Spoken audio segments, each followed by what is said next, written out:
আসলে জীবনে যে জিনিসটাকে একদম অপছন্দ করেছিলাম সেটা হচ্ছে মূলা। এই মূলা সবজিটাকে আমি কখনোই পছন্দ করিনি, আর এখন রান্না করলে খেতে কিন্তু ভীষণ মজা হয়। তবে আমার বাচ্চাদের জন্য আমি এই মূলাটা রান্না করতে পারিনি। ওরা অনেক চিল্লাচিল্লি করে, ওদের নাকে নাকি প্রচণ্ড গন্ধ আসে, তো ওরা কিন্তু এই মূলা সবজিটা কখনোই পছন্দ করে না।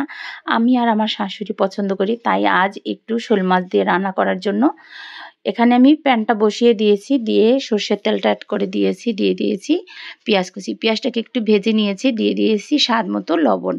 এরপর এখানে অ্যাড করে দিয়েছি পেঁয়াজ বাটা 1 চামচ, দিয়ে দিয়েছি জিরা বাটা আধা চামচ, আদা বাটা আধা চামচ, রসুন বাটা আধা চামচ, ধনিয়া গুঁড়ো আধা চামচ। এখন আমি অ্যাড করে দেবো একটু পানি। আসসালামু আলাইকুম, আমি রুমান্না নতুন আরও একটি রেসিপি নিয়ে চলে এসেছি। তো মূলা দিয়ে শোল মাছের ঝোলটা খেতে ভীষণ মজা হয়। তা আজ আমি মূলা আর আলু দিয়ে শোল মাছের ঝোল রান্না করব। এখানে আমি অ্যাড করে দিয়েছি 1.5 চামচের মতো মরিচের গুঁড়ো।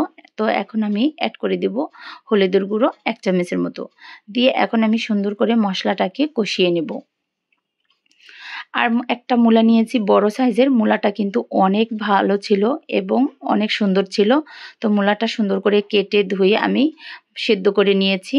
তো এখানে কিন্তু মশলাটা কষানোর পর এখানে আমি গোটা আস্ত কাঁচামরিচ অ্যাড করে দিয়েছি। তো এরপর কিন্তু মশলাটাকে আরও সুন্দর করে একটু কষিয়ে নিয়েছি। এখন আমি এই মশলার সাথে মাছগুলো সুন্দর করে কষিয়ে নিব। তো এরপর কিন্তু মাছগুলো আমি এখানে মশলার সাথে অ্যাড করে দিয়েছি।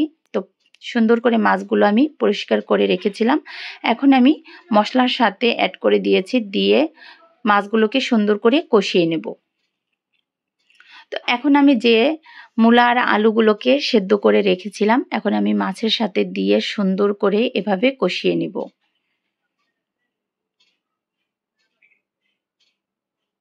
তো কষানোটা কিন্তু প্রায় শেষ। এখন আমি এখানে ঝোলের জন্য পানিটা অ্যাড করে দেব।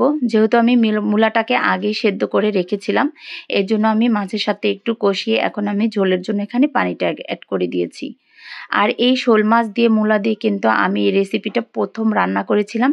মাশাআল্লাহ, খেতে ভীষণ মজা হয়েছিল, দেখতেও কিন্তু দারুণ হয়েছিল।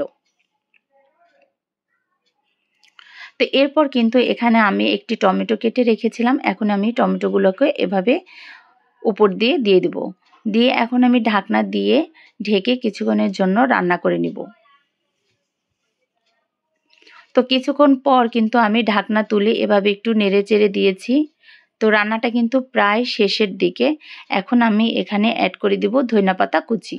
যদি ভালো লেগে থাকে অবশ্যই এরকমভাবে শোল মাছ দিয়ে মূলাটা রান্না করে খেয়ে দেখবেন যে এই রেসিপিটা খেতে কত মজা হয়।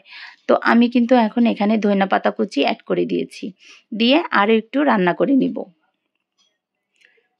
সত্যি দেখতে যতটা সুন্দর হয়েছিল, খেতে কিন্তু ভীষণ মজা হয়েছিল। মাশাআল্লাহ, অনেক সুন্দর একটা কালার চলে আসছে। তো এরপর কিন্তু রান্নাটা সম্পূর্ণই শেষের দিকে। এখন আমি অন্য একটি কড়াইতে আমার তরকারিটাকে ঢেলে নিব।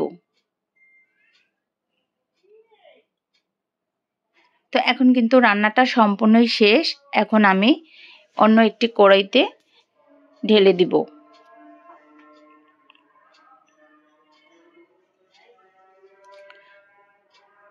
তো এখন আমি অন্য একটি কড়াই বসিয়ে দিয়েছি চুলাতে। তো এরপর কিন্তু আমি তরকারিটাকে এভাবে ঢেলে দিয়েছি।